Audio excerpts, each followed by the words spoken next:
kí gbogbo wa pé a káàárọ̀ rẹ̀ káàbọ̀ sórí ìkànnì wa tí à ń pè ní Koikimedia Live, níbi tí a ti ń sọ̀rọ̀ nípa Yorùbá Nation Campaign. Ẹ bá mi pín program yìí, mo dẹ̀ kí wa pé a káàbọ̀ sórí ìkànnì náà. Mo fẹ́ ká sáré jọ wo headline yìí kó tó di pa máa tẹ̀síwájú. Ṣé rí headline yẹn ni pé Church of England fún 20 ọdún 40 years wọ́n cover up sex abuse fún àwọn ọmọ kéékèèké nínú church. Ilé ni mo fẹ́ jẹ́ ká jọ gbé yẹ̀wò látara àwa tí à ń campaign fún Yorùbá Nation discussion. Torí pé tá bá ń sọ fáwọn tó wà nílé pé England tí a mọ̀ pé ó amalgamate Nigeria, ó abuse ọmọ Yorùbá, wọ́n abuse ọmọ Igbo, wọ́n dẹ̀ abuse àwọn Haúsá, torí pé ibi tí wọ́n kó gbogbo àpapọ̀ sí yẹn òun ló ń pè ní abuse tá mọ̀ sí Nigeria. Mo wá fẹ́ ká jọ yẹ̀wò pé ṣé bí a ṣe ń pariwo lójoojúmọ́, bí a ṣe ń sọ̀rọ̀ nípa Yorùbá Nation, pé UK wọ́n abuse wa láti lè gba àṣà àti ìṣe wa, láti lè gba gbogbo ohun tí Ọlọ́run Elédùmarè fún wa gẹ́gẹ́ bí ìran ọmọ aládé tí a mọ̀ sí ọmọ Yorùbá. Fún 40 years ní Church of England. Ṣé rántí pé mo ti ṣe program náà lé lórí pé òwò ẹrú Church of England náà láǹfààní tí wọ́n jẹ lórí ẹ̀. Eléyìí ni mo wá fi ń wọ̀n wá lẹ́ẹ̀kan sí pé tí a bá ń ṣètò lórí ìkànnì wa tí a pè ní Koikimedia, pépà tèmi lélẹ́yìí o tí mo fi wọ̀n wá yìí tó ń pè ní the Metro newspaper. Èní ni ọjọ́ Jímọ̀, báríkà Jímọ̀ fún gbogbo mùsùlùmí tí ilẹ̀ Yorùbá ní o, kò ń ṣe mùsùlùmí tàwúsá, torí mùsùlùmí tàwúsá àwọn máa ń pààyàn ní terrorist ni wọ́n. Mùsùlùmí Yorùbá ó yàtọ̀ sí mùsùlùmí ti North. Now, bí mo ti ṣe ń sọ fún wa pé kí Yorùbá kúrò nínú Nàìjíríà táwọn kan disagree tó ní àwọn ò fẹ́, àṣírí ti wá tú o. Àṣírí wo ló tú? Àṣírí pé Church of England, ẹ jẹ́ tó fi wọ̀nyí lẹ́ẹ̀kan sí, ṣé gbogbo wa là ń rí ní orí screen wa. Church of England, Church of England náà ni the same Church of England tó fi slave trade tó fi build the church àti Buckingham Palace. Mo ń bọ̀, mo máa wọnú bọ́ọ̀sì ń bọ̀, so jẹ́ kí n wọnú bọ́ọ̀sì, so kámẹ́rà mi máa wà a little bit distinctive there. Now, táwa bá wá ń sọ fún yín pé a fẹ́ Nàìjíríà, pé wọ́n abuse wa, abusement ní Nàìjíríà jẹ́, torí ẹ̀ a fẹ́ ní kankan ṣe pẹ̀lú Nàìjíríà. Ṣé làwọn èèyàn ni wọ́n sọ fún wa pé ká gbẹnu sọ̀hún, gbẹnu wá rùn, àbí nǹkan tẹ́ ń sọ fún wa ni pé ẹnu wá rùn pé ká gbẹnu sọ̀hún, pé Yorùbá Nation kò sí ọ̀nà kankan níbẹ̀ ju pé kí gbogbo wa wà nínú Nàìjíríà lọ. Àwa dẹ̀ ń sọ pé Nàìjíríà ò lè work because crime scene ní Nàìjíríà, one of the biggest crime scene òun ní Nàìjíríà, kò lè work, so kò lè work. So bí àkọ́kọ́ wá sọ fún pé máa work, irọ́ ló wà níbẹ̀. So mo kí gbogbo wa lẹ́ẹ̀kan sí pé pépà tí mo fi hàn wá lẹ́ẹ̀kan yẹn mò ń bọ̀, tí mò ń ṣàlàyé fún wa kó tó di pé mo máa turn camera mi, mo fẹ́ ká tó jọ wò lẹ́ẹ̀kan sí. For 40 years ni wọ́n fi ń abuse àwọn ọmọ kéékèèké nínú church, ìyẹn Church of England. Èmi kọ́ mo sọ, pépà UK ló sọ. Ṣé gbogbo wa rí átíkù yẹn? Tá a bá rí dáadáa, màá fi wọ̀nyí lẹ́yìn kọ̀ọ̀kan. Mo ti fi wọ̀nyí lẹ́ẹ̀kan. Ṣé rí Church of England 40 years abuse cover. So màá ká átíkù yẹn kó tó di pé a máa mú ètò yẹn wá sísàlẹ̀ so jẹ́ kí n fún yín tí bíbá yìí náà ṣe rí Church of England 40 years of abuse àwọn ọmọ kéékèèké Church of England nìyẹn o the same Church of England tó wà involved nípa slave trade bó ṣe kó gbogbo àwọn bàbá ńlá wa lẹ́rú ìwọ tó ní kagbẹnusàn bóyá o rò pé church Nàìjíríà máa sọ òtítọ́ fún ẹ yàtọ̀ sí church tó bá ń pariwo pé kí Yorùbá kó dá dúró ṣé ìwọ náà rí ṣó ti rí headline yẹn ṣe rí ọjọ́ tí wọ́n kọ èní ní Friday so now máa ka átíkù yẹn ẹni tó wà lẹ́gbẹ̀ẹ́ mi ní sìn ṣe rí pé èdè tó ń sọ yàtọ̀ sí èdè tèmi torí pé èdè la fi ń dára wa mọ̀ èdè tiẹ̀ yàtọ̀ sí èdè tèmi mo kí gbogbo wa pé mo kí bàbá wa Kítóyè kọ́lọ́n kó jọ kó lọ ọ̀rẹ́ mi bàbá yẹn fún wa kí bàbá yẹn kí Yorùbá nation kó wá sí ìmúṣẹ lójú ayé wọn mo kí bàbá wa Dr. Chief Sunday ọmọ Adéyẹmọ Ìgbòho mo kí àwọn fámìlì wọn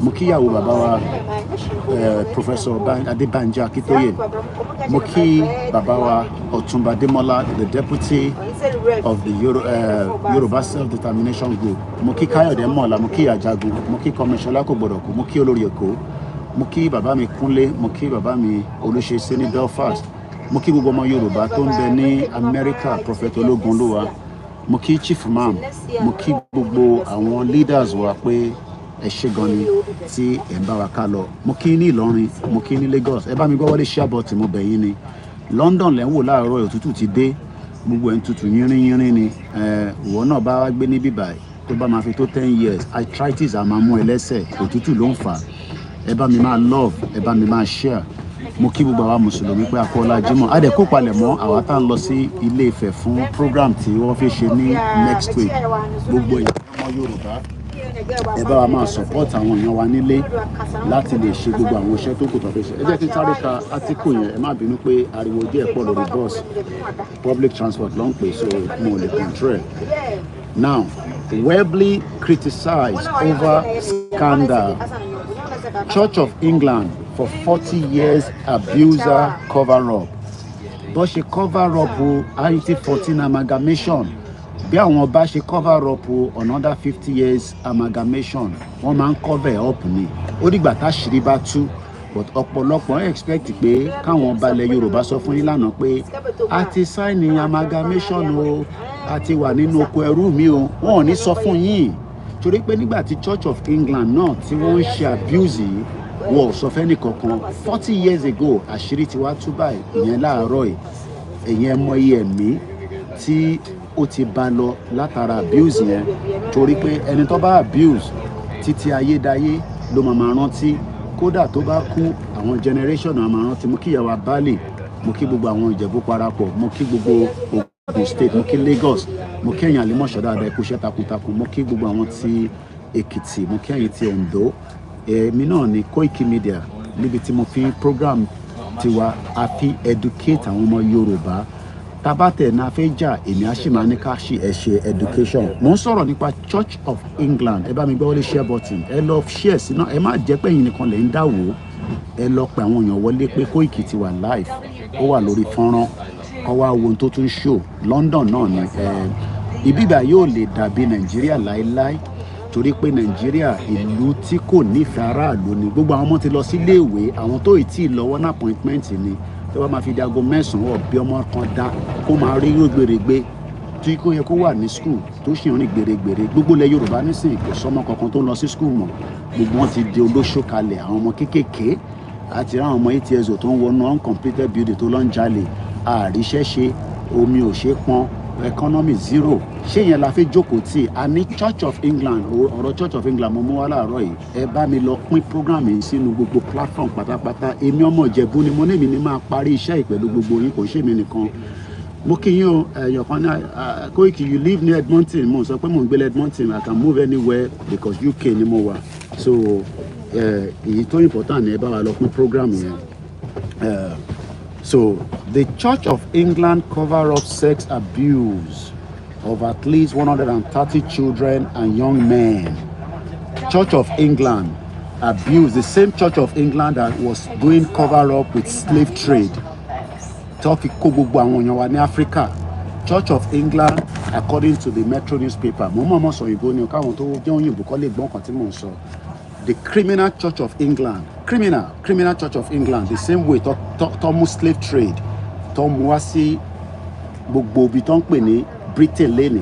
Why am I complaining about immigration?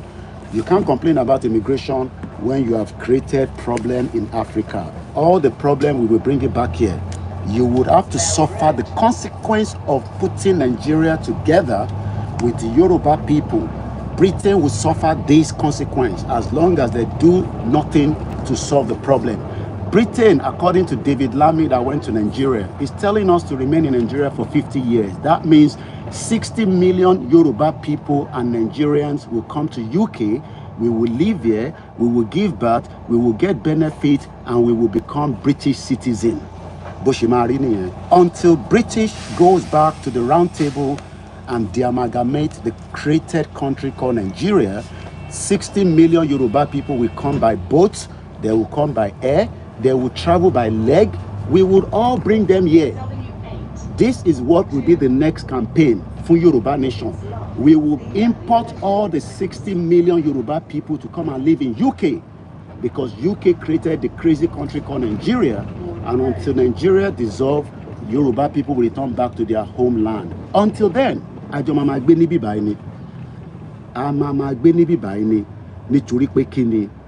Yoruba people cannot live in danger while English people are enjoying traveling around the world with their British passport, and we are being told that we will keep Nigeria. David Lammy is talking nonsense.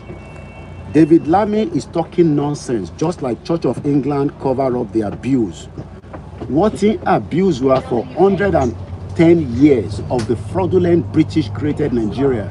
So Gbogboma Yoruba, prepare to bring all your family to the country where we will live here until British is ready to dissolve and break Nigeria, and we will return back and we will leave this country for English people and the rest of people that wants to live here. Let's read further. According to the report coming from the Metro newspaper this morning, the Church of England decided to cover up the sex abuse, just like UK and the monarchy system cover up the abuse of Africans for a very long time with the slave trade. Even Kemi Badenoch, the new conservative leader, deny slave trade, deny repatriation. She's talking nonsense. Nonsense, Lonso. According to John Smith QC, QC is equivalent to Senior Advocate of Nigeria, okay? Said to be the most prolific abuser. Who is the prolific abuser in Nigeria is Britain, because Britain is telling us to keep Nigeria for another 50 years, that Nigeria will be a better place by 2075. Who created Nigeria? God did not create Nigeria. Nigeria is a man-made. And until we dissolve, destroy, bring down that man-made country, Yoruba people will continue to suffer the consequence of that. Our language has been stolen, our culture has been stolen, and we will import all the 60 million Yoruba people to come and live in this country. Think of whatever.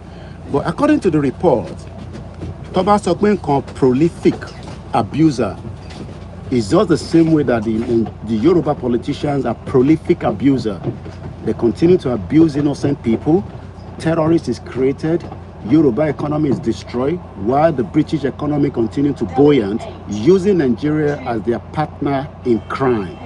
Because we know the criminality of the Nigerian politicians bringing the stolen wealth to the UK, while the UK continue to cover up. So, Enyomo Yoruba, we are talking about the Church of England abuse. This is coming from the Metro newspaper. Metro newspaper. Let's go further. This abuse went for 40 years, and it caused a lot of traumatic, physical, sexual, psychological, and spiritual attacks. By July 2013, the Church of England knew at the high level of the abuse that was taking place in 1970. Shori womo Yoruba tori okpe tí mo ń bá sọ̀rọ̀ lójoojúmọ́, bomb bastard. Mo ní what the abuse were for 110 years amalgamation. Just the same way Church of England was aware in 2013 about this high prolific abuser. But what Dake was sort you know why? Because Church of England does not want a bad reputation and a bad press. So is not something that Church of England likes. But Church of England was aware as far back as 2013 July that there was a lot of abuse of innocent children. Àwọn ọmọ kéékèèké wọ́n tọwọ́ bọ̀ wọ́n nídìí.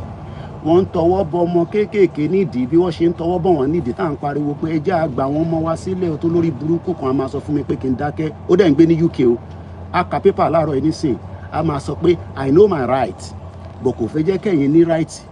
Any Yorùbá tó bá ń gbé ní UK tó bá ń sọ pé òun fẹ́ Yorùbá nation èèyàn burúkú ni wọ́n because wọ́n claim right wọn ní bíbá ẹni tó dé láàárọ̀ yìí nísìnyí tí ń claim right but kò fẹ́ jẹ́ kẹ́yìn claim right yín so lẹ́ẹ̀kan sí mo ní Church of England mo ń sọ̀rọ̀ ẹ̀ lọ́wọ́lọ́wọ́ now let's go further torí àsìkò wa by July 2013 Church of England knew at the highest level that means pé ṣe rántí bàbá tí olórí burúkú Buhari máa wá ń bá Buhari ṣe bàbá olórí burúkú bombastar ṣe rántí bàbá yẹn tó ń pè ní Justin Welby.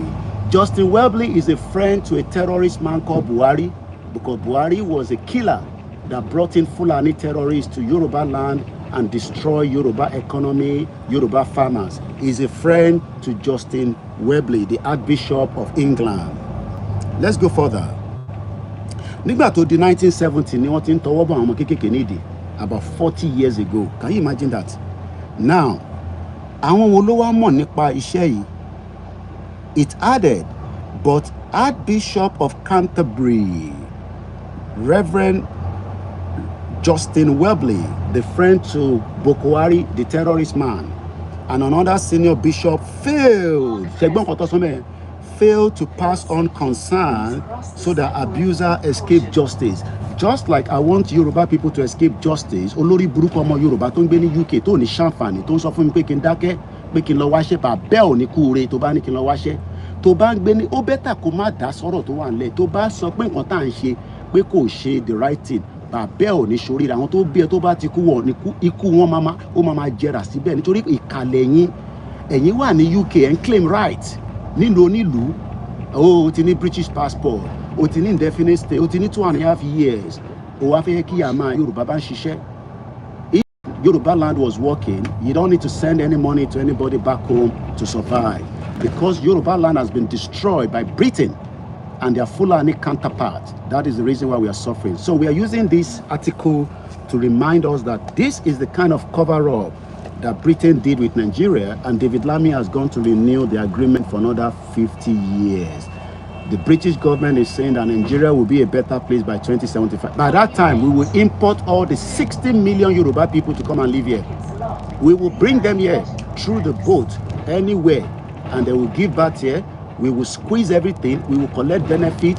We will live here just as the British citizens are living. Until then, if they don't want Nigeria to break, more Nigerians will travel to this country and we will all live together with the English people that are nice people because their government is not allowing the dissolution of Nigeria. So to my English friends, thank you so much that you would accept more immigrants coming to this country because of your consequence of your government for not putting the right thing in place. Let's go further. They were abusing children in 1970 and 1980. This was involved by high prolific touching women and children underage. But Archbishop of Canterbury, Reverend Justin Welby, failed to pass concern.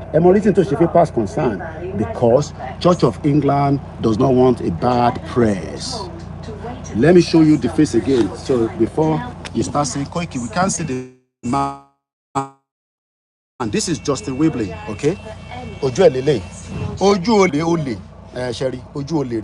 That is Justin Welby. Remember, he's a friend to Buhari.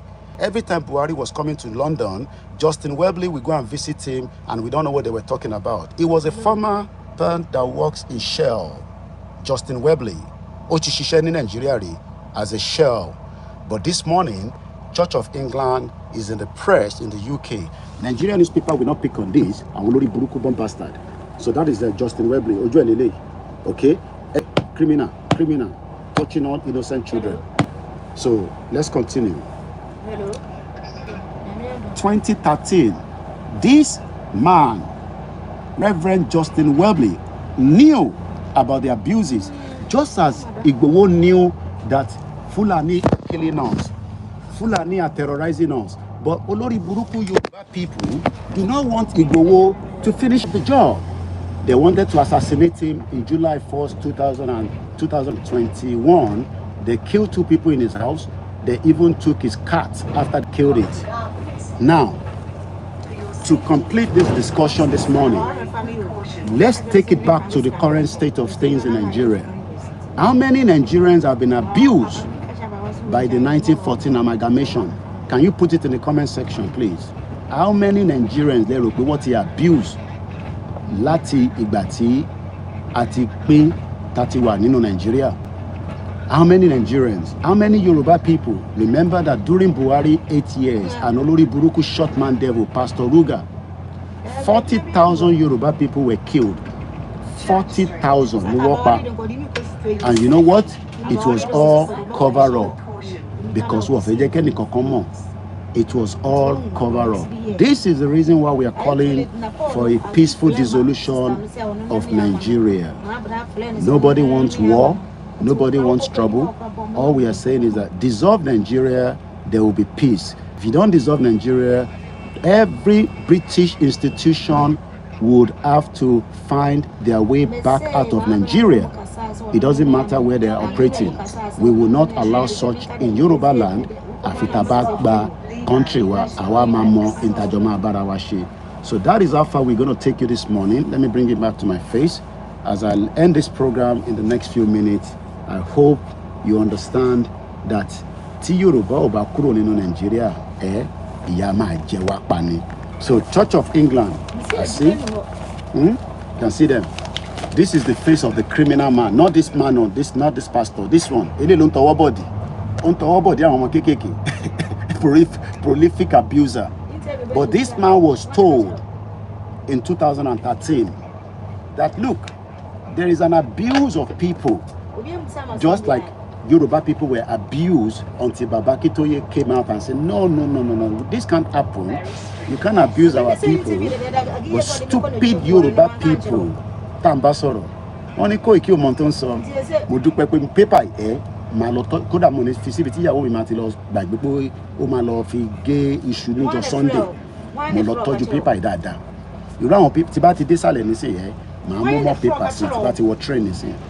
So as I leave you this morning, we have good Christians and we have good Muslims, but we have criminal Christians and we have criminal Muslims. Yoruba nation has nothing against Christians. Yoruba nation has nothing against Islam, and it has nothing against our tradition. Don't worry about this. Okay? So Yoruba nation only wants peace. We are peace-loving people. We want peace, but if you don't give us peace, you are looking for trouble. And on that note, Toba Mokotelemi, Ishewa Funlewa, Forile Ibiwa, Kagbega, Faleri, Igbagbo wa ni pe, Bati beru la bomo, Kashishe, Kajola, Ìṣọ̀kan àtòmìnira, Nikeje ká máa lépa, ìtẹ̀síwájú, ọ̀pọ̀ ire àtohun tó dára. Ọmọ Oòduà dìde, bọ́ sípò ẹ̀tọ́ rẹ, ìwọ ni ìmọ́lẹ̀ ògo adúláwọ̀. Ẹ jẹ́ kí ẹ̀yin èèyàn mi kí tó máa lọ àbí, mo ṣì níbi 5 minutes. Mo kí Alájà Adiat Ọ̀dẹ́wálé, mo rí yín dáadáa. Salamu alaikum, ẹ bá ń kí gbogbo àwọn tìlú Àjà, nílùú Èkó níbẹ̀, ẹ bá ń kí Sanwó-Olú o, pé kó máa gbáradì.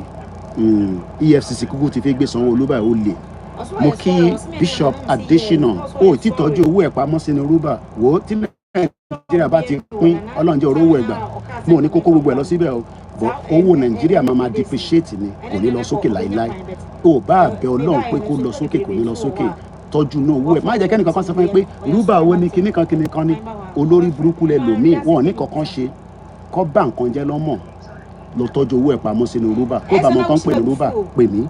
ẹ pè mí màá ṣàlàyé bó ṣe máa ṣe fún ẹ màá fún ẹ ní nọ́mbà Bishop Adesina ó yẹ nísìn a máa ṣe kankan ká tó débì kan ni mo kí ẹ Bishop Adesina mo kí ìyá mi lẹ́ẹ̀kan sí Adiat ẹ ṣe gan ni ọlọ́àbándúró ti yẹn kúfẹ́ ẹ jẹ́ kí àwọn èèyàn mi dáadáa ẹ mo kí ẹ máa pa Koiki ò gbé àwa sókè ó yá ẹ fẹ́ rí mi dáadáa ó yá ẹ jẹ́ ń gbé gbogbo yín sókè báyìí ẹ jẹ́ ń gbé yín sókè kẹ́ lè rí mi dáadáa mo kí Akédèrè Ọláìwọlá olórúkọ sísítà mi Yorùbá tẹ máa ń kọ etí pọ̀jù fún mi o Ọlọ́run yóò fún wa ṣe bẹ́ẹ̀ ni Ọlọ́run gbọ́dọ̀ fún wa ṣe náà ni Ọlọ́run bá fún wa ṣe àwágọ́ máa fúnra wa ṣe Almighty Allah will take Yoruba to the promised land. The British government has nothing to do with the way you guys are moving. Please tell Baba Akintoye Nigeria must dissolve by 2026. Inshallah, mo like energy. Yes, I've said that 2 years we have to prepare for the breakup of Nigeria. Torí pé lórí burúkú Tinubu ti fẹ́ lọ gbé Ṣèyí Tinubu kó wá di governor. Kàkà bẹ́ẹ̀ a máa destroy gbogbo ẹni máa kú ẹni máa yé ni. Mo kí ẹ bàbá mi Ṣódẹ́yìndé Olúwatóbi. Mo kẹ́yìn ti Enfield. Àdúgbò yìí náà ni mo wà lọ́sẹ̀ sọ pé Koiki Enfield ló wà ní anywhere ni mo lè rìn sí ní London. Mo wà restricted. Mo dẹ̀ sí lórí electronic tags bíi Dezani Olè. Mo kí Mr. Adéwùnmí Adénípẹ̀kun Gani Olóyèdé. Mo kí ẹ Ọlálékan Lárinwájú. Mo kẹ́yìn ti Ṣakí. Mo kí bàbá wa Ṣọlá Adégbóyèga. Adéwùnmí Adénípẹ̀kun. Mo kí brother mi. Ìyá wa Rachel mo kí yín. Mo kí àmì comfort. Mo kí mọ́mísí mi náà. Bàbá mi Ṣọlá Bọ̀dé. Mo kẹ́yìn ti Germany.